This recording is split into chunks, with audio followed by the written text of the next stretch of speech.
नमस्कार, जय हिंद, भारत माता की जय। मैं मयंक पांडे आपके इस यूट्यूब चैनल पर हार्दिक स्वागत करता हूं।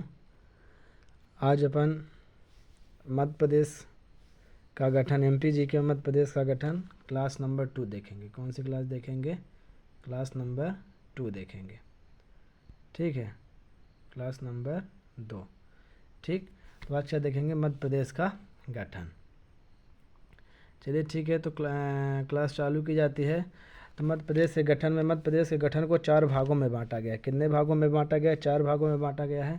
कौन कौन सा? सबसे पहला है 1947 के पूर्व का मध्य प्रदेश। कौन सा? 1947 के पूर्व का मध्य प्रदेश। ठीक है, फिर दूसरा क्या है? दूसरा है 1947 से 1956 तक का मध्य प्रदेश। क्या? 1947 से 1956 तक का मध्य प्रदेश। ठीक है, फिर तीसरा क्या है? 1956 से 2000 तक का मध्य प्रदेश। क्या? 1956 से 2000 तक का मध्य प्रदेश। फिर चौथा भाग क्या है? 2000 से अब तक का मध्य प्रदेश। जैसा कि आपको दिख रहा है, 1947 के पहले मध्य प्रदेश की स्थिति क्या थी। फिर 1947 जब से देश आज़ाद हुआ उसके बाद से 1956 तक मध्य प्रदेश की स्थिति क्या थी। फिर 1956 में, जैसा आप लोग जानते हैं कि जो गठन हुआ था मध्य प्रदेश का 1956 में हुआ था, उस समय छत्तीसगढ़ भी कहाँ था? अपने एमपी में था। फिर 2000 में छत्तीसगढ़ अलग हुआ, तो 1956 से 2000 तक अलग, और 2000 से जो अब तक है, जब 2000 में अलग हुआ यानी अब केवल मध्य प्रदेश बचा, तब से अब तक का क्या इतिहास है। ठीक है, तो अपन सबसे पहले क्या देखेंगे? सबसे पहले देखेंगे 1947 का मध्य प्रदेश। ठीक है, थोड़ा सा आगे पीछे हो गया है।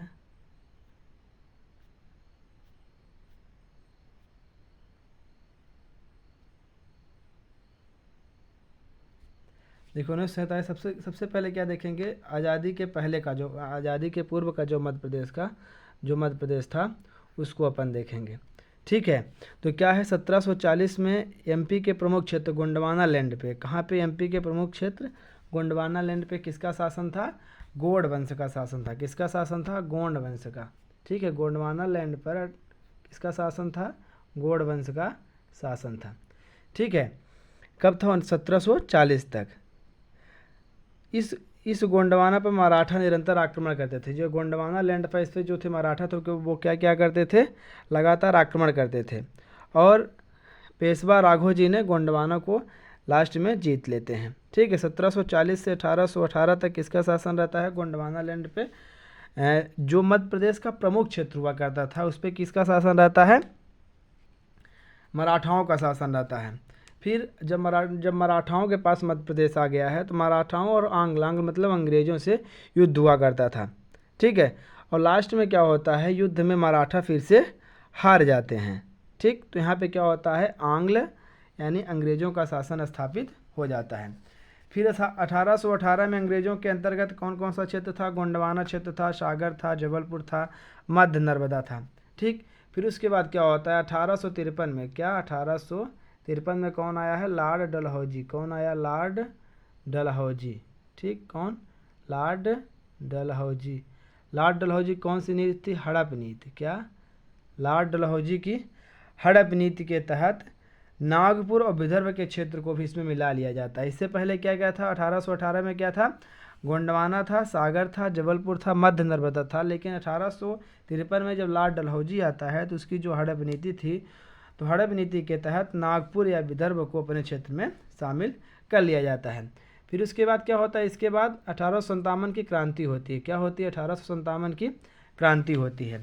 तो 1857 की जब क्रांति होती है उसमें अंग्रेज डर जाते हैं। क्या करते हैं? उसमें अंग्रेज डर जाते हैं, और ये जो क्षेत्र वो अपने अंडर किए रहते हैं उसको क्या करते हैं? 1861 में कमिश्नरी क्षेत्र घोषित कर देते हैं, और कमिश्नरी क्षेत्र घोषित करने के बाद उसको नाम क्या देते हैं? उस क्षेत्र को सेंट्रल प्रोविंस नाम दे दिया जाता है, जिसका कमिश्नरी मुख्यालय कहाँ बनाया जाता है? नागपुर में। कमिश्नरी मुख्यालय कहाँ बनाया जाता है? नागपुर में। तो अब क्या होता है? अंग्रेज़ों के पास दो प्रकार का, मतलब जो मध्य प्रदेश का हिस्सा था दो प्रकार से, एक प्रत्यक्ष नियंत्रण में था। क्या था? एक प्रत्यक्ष नियंत्रण में था और एक अप्रत्यक्ष नियंत्रण में था। कहाँ था? एक प्रत्यक्ष नियंत्रण में, एक कहाँ था? अप्रत्यक्ष नियंत्रण में। तो प्रत्यक्ष नियंत्रण में कौन कौन सा क्षेत्र था? प्रत्यक्ष नियंत्रण में क्षेत्र जैसे सेंट्रल प्रोविंस था, ठीक है, कौन था, सीपी था या जैसे सेंट्रल प्रोविंस। और अप्रत्यक्ष में जैसे सिंधिया रियासत हो गई, होलकर रियासत हो गई, ठीक है, रीवा हो गया, बघेलखंड हो गया, ठीक, ये क्या थी, ये अप्रत्यक्ष रियासत में थी, ठीक। फिर क्या होता है 1903 में, कब, 1903 में बरार क्षेत्र अंग्रेज हैदराबाद के निज़ाम क्या करते हैं, जो बरार का क्षेत्र था वो हैदराबाद का जो निज़ाम था उससे क्या लेते हैं, लीज पे लेते हैं, 20 लाख सालाना, किस पे लेते हैं, लीज पे लेते हैं, 20 लाख सालाना पे, क्या कि ये उससे क्या बोलते हैं, महबूब अली उसमें हैदराबाद का निज़ाम था, उससे क्या बोलते हैं, तुम मुझे दे दो, मैं हम तुम्हें 20 लाख रुपए साल में दिया करेंगे। फिर धीरे धीरे क्या होता है, वो लीज पे जो निज़ाम था महबूब अली जो था हैदराबाद का जो निज़ाम था वो जो क्षेत्र था वो किस में दे देता है, लीज पे दे देता है।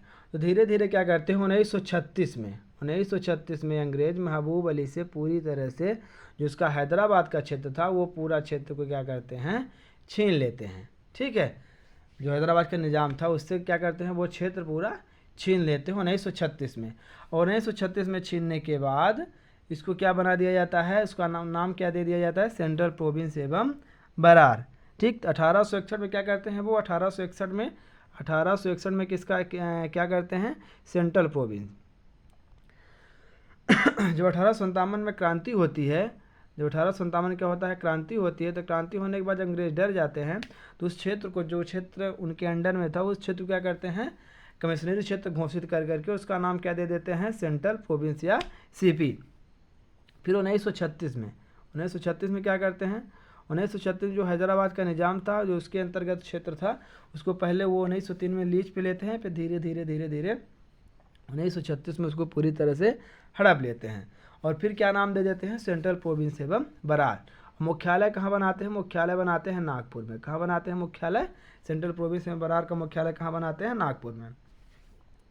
उसके अंतर्गत क्षेत्र कौन कौन से आते हैं, सागर आता है, मध्य नर्मदा आता है, निमाड़ आता है, महाकौशल आता है, मतलब जबलपुर बारा पूरा क्षेत्र, नागपुर, विदर्भ और बरार, ये उसके अंतर्गत क्षेत्र आया करते थे, ठीक है। चलिए अपन आगे देखेंगे, अब सेकंड चरण देखेंगे, क्या देखेंगे, सेकंड चरण, ठीक है। तो सेकंड चरण क्या है, 1947 से 1956 तक, जब हमारा देश आज़ाद हो जाता है उसके बाद से क्या था, तो 1947 के बाद केंद्र सरकार ने मध्य प्रदेश के पूरे प्रशासन को 3 पार्ट में, जब देखे 1947 अपना देश कब आज़ाद होता है, 15 अगस्त 1947, ठीक है, 1947 कब होता है। तो इसके बाद क्या होता है, 1947 से 1956 तक का मध्य प्रदेश का इतिहास क्या था। तो केंद्र सरकार क्या करती है, देश आज़ाद होने के बाद मध्य प्रदेश का जो क्षेत्र था उसको 3 पार्ट में डिवाइड कर देते हैं। पहला पार्ट कौन सा था, सेंट्रल प्रोविंस था, कौन सा था, सेंट्रल प्रोविंस था, ठीक है। सेंट्रल प्रोविंस एवं बरार इसका नाम था। इसके अंतर्गत कितनी रियासतें थी, 15 रियासतें थी। कितनी रियासतें थी 15 रियासतें थी। और इसका सीएम कौन था, पंडित रविशंकर शुक्ल। सीएम कौन था, पंडित रविशंकर शुक्ल। और पार्ट ए की राजधानी क्या हुआ करती थी, नागपुर। क्या हुआ करती थी, नागपुर हुआ करती थी, ठीक।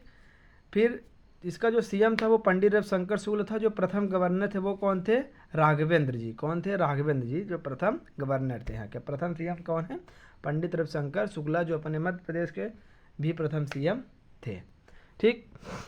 फिर पार्ट बी में इंडिया और होलकर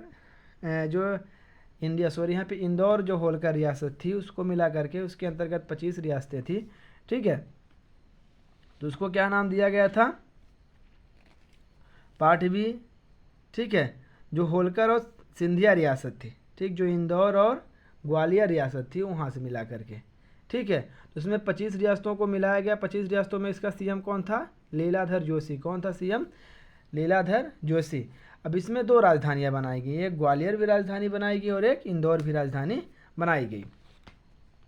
तो ग्वालियर जो ग्वालियर को राजधानी बनाया गया वो शीतकालीन राजधानी थी। कौन सी राजधानी थी, शीतकालीन राजधानी। किसको बनाया गया, ग्वालियर को। ये 6.5 महीने के लिए थी, 6 सही 1/2 यानी 6.5 महीने के लिए ग्वालियर को राजधानी बनाया गया शीतकालीन में, और ग्रीष्मकालीन में इंदौर को राजधानी बनाया गया। अब याद करने की ट्रिक क्या है, देखिए इस क्वेश्चन में ज़्यादा कन्फ्यूजन हो जाता है, ठीक है। क्या हो जाता है, ज़्यादा कन्फ्यूजन हो जाता है। तो गर्मी में क्या करेंगे अपन, गर्मी की छुट्टियों में इंदौर घूमने चलेंगे, इससे ये ट्रिक हो जाएगी। यदि ग्रीष्मकालीन याद हो गया तो शीतकालीन इसके अलावा जो होगा वो वही करेगा, ठीक।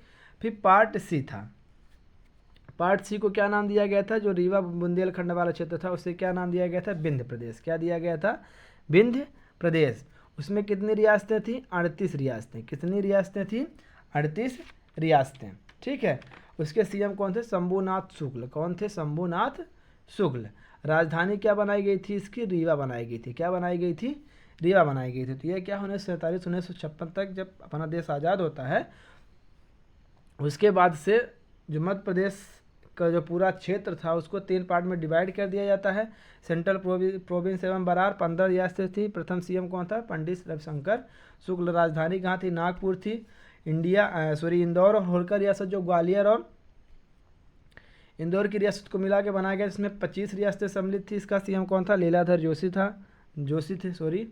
और राजधानी क्या थी, शीतकालीन राजधानी ग्वालियर थी, ग्रीष्मकालीन राजधानी इंदौर थी। रीवा और बुंदेलखंड को मिला करके क्या बनाया गया था, विंध्य प्रदेश बनाया गया था। इसमें 38 रियासतें थी। इसके सीएम कौन थे, शंभुनाथ शुक्ला जी थे। राजधानी इसकी क्या थी, रीवा थी, ठीक है। फिर क्या हुआ, आज़ादी के पश्चात जो भोपाल का नवाब था हमीदुल्ला खां, भोपाल रियासत को भारत संघ से अलग रखना चाहता था, ठीक है। लेकिन एक घटना घटती है, 14 जनवरी 1949 को घटना घटी, जिसमें 14 जनवरी को कुछ देशभक्तों द्वारा भोपाल के बोरास गांव में, क्या भोपाल के बोरास गांव, कहाँ भोपाल के बोरास गांव में, कहाँ भोपाल के बोरास गांव में भारत का झंडा हाथ में लेकर राष्ट्रगान गाने लगते हैं। यह बात हमीदुल्ला खां को पता चलती है। क्या होता है, यह बात हमीदुल्ला खां को पता चलती है, ठीक। और वो क्या करता है, पुलिस बल भेजकर देशभक्तों पर अंधाधुंध फायरिंग यानी गोलियां चलवा देता है, ठीक है। यहाँ कई वीर शहीद हो जाते हैं और इस कांड को भोपाल का जलियांवाला बाग हत्याकांड कहा जाता है। देखिए, जब रियासतों को मतलब डिवाइड किया जा रहा था तो उस समय जो भोपाल रियासत थी उसको पार्ट सी में सम्मिलित किया गया था, ठीक है।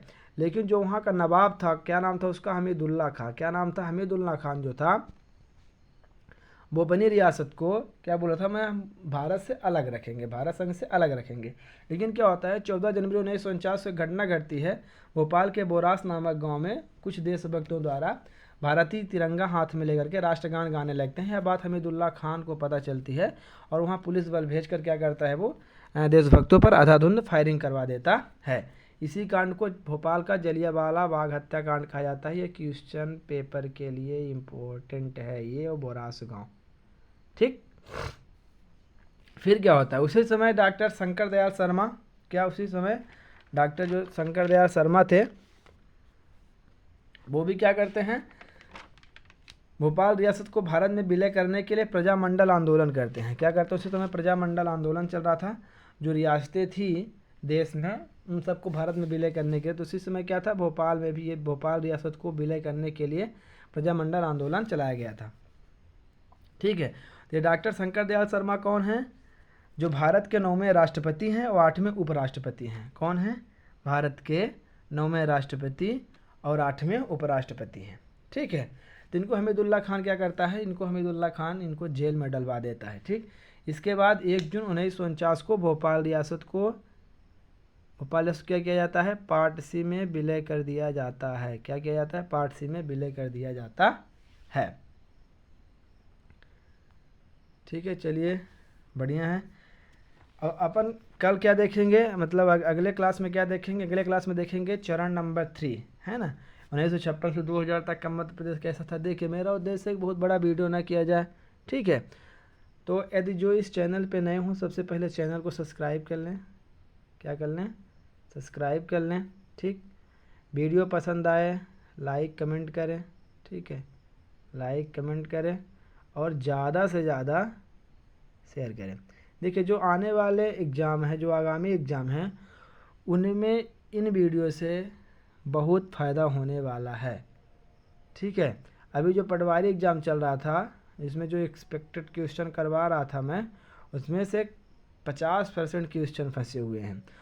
तो आप लोग अच्छे से क्लास को कीजिए, आपको फ़ायदा ज़रूर होगा। तो चलिए ठीक है, ज़्यादा से ज़्यादा शेयर करिएगा। लाइक शेयर सब्सक्राइब करिएगा चैनल को। धन्यवाद। भारत माता की जय।